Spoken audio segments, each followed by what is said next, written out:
So this is my new Xeric Regulator. Um, I'll say up front that I'm not that happy with it.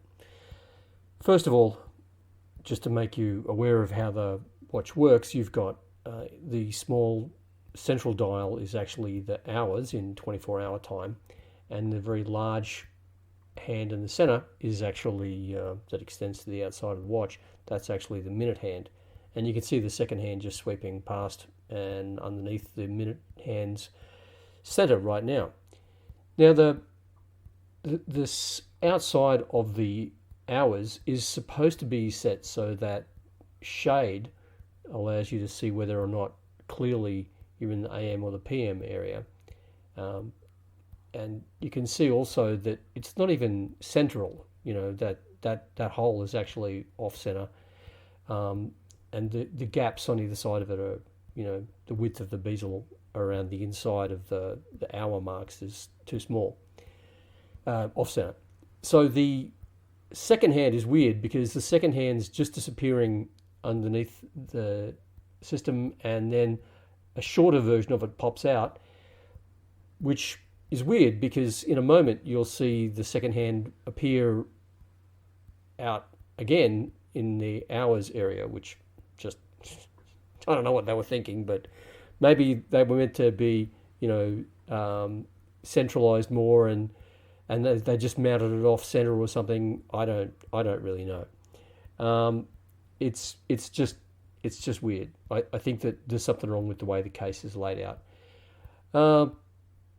The outside bezel is kind of nice, but there's no marker to tell you where the hell time is. So you're just looking at it and going, where the hell is 12 o'clock? There's no obvious feature there apart from the fact that it's mounted on your wrist. So that's a bit of a suck.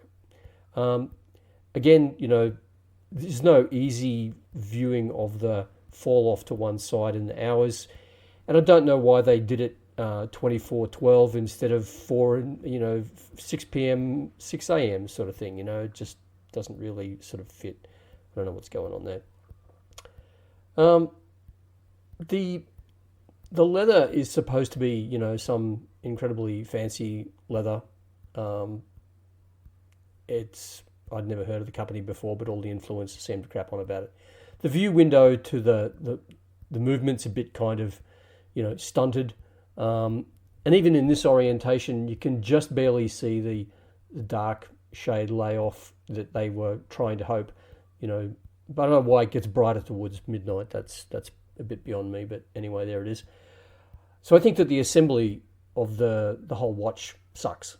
And whoever Xeric employed to do it did a shit job. Whether this is the case with other Xerics, I couldn't freaking tell you.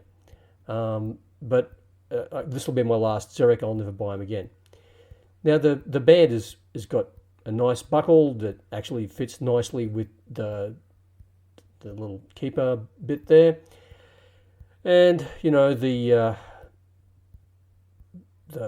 what is it, holly or whatever it is, leather straps that Holly burn, or that apparently is some amazing leather. I don't know why.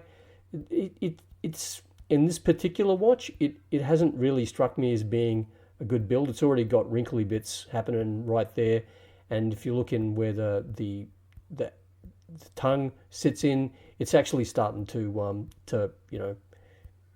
show marks of wear anyway. And this is right out of the box, folks. So I don't think it bodes very well for long operational times. I just don't think this is going to be a watch that stands up to much. Now, obviously, the Miyota movement can't really be complained about because it's a Miyota movement, right? So, or Miyata, or however I'm meant to say it. But the rest of the watch, okay, it's a stainless steel case, whoop-de-doo, they're pretty big. They're pretty easy to make. Even China can manage to get that right. But it's just all the details on where things were supposed to be located that sucks. Looking in closer, again, you can just sort of see that, that it's, again, that fall off of light is still backwards, I reckon. From 1200 to 2400 is bright, and from 2400 around to 8 is, I just think that whoever mounted it got it in the wrong way around. The loom on this thing, by the way, sucks. It's essentially non-existent. I don't know what's going on. Anyway, the visibility of the time at a glance is confusing. So you've really got to be looking at this watch to actually check what time it is, because really the 24-hour hand there, it's as bad as I thought. When I first saw it, I was thinking to myself, "Oh, this would be good." But then, as I read the page more, I realised that they'd done exactly the dumbest thing possible. They'd made the least significant hand the most significant hand, and that is, to me, the 24-hour thing should have been what is now the minute hand, and the minutes should have been that little hand, because that would actually make a lot of sense. But of course, they had to deal with the movement that they had, so they did. I don't know. It's a hodgepodge.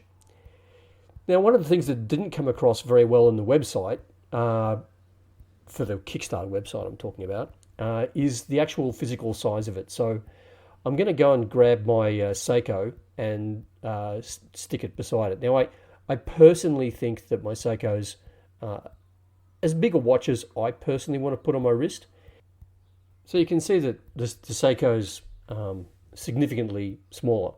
And it actually, you can see at a glance what the fucking time is on the Seiko. Now, obviously, they show different times because the Seiko is my daily driver, and I haven't bothered buggerizing around with the Xeric yet. The winder rebalance is actually really nice, but of course, I haven't even really wound the watch up very much, so it's hard to really kind of be sure of that. But they're both 20 millimeter lug straps. So I just can't really see why this thing needs to be that big. Now, I didn't expect it to be that big.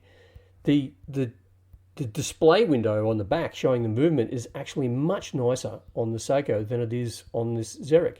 I just don't understand how they could have failed so badly on that.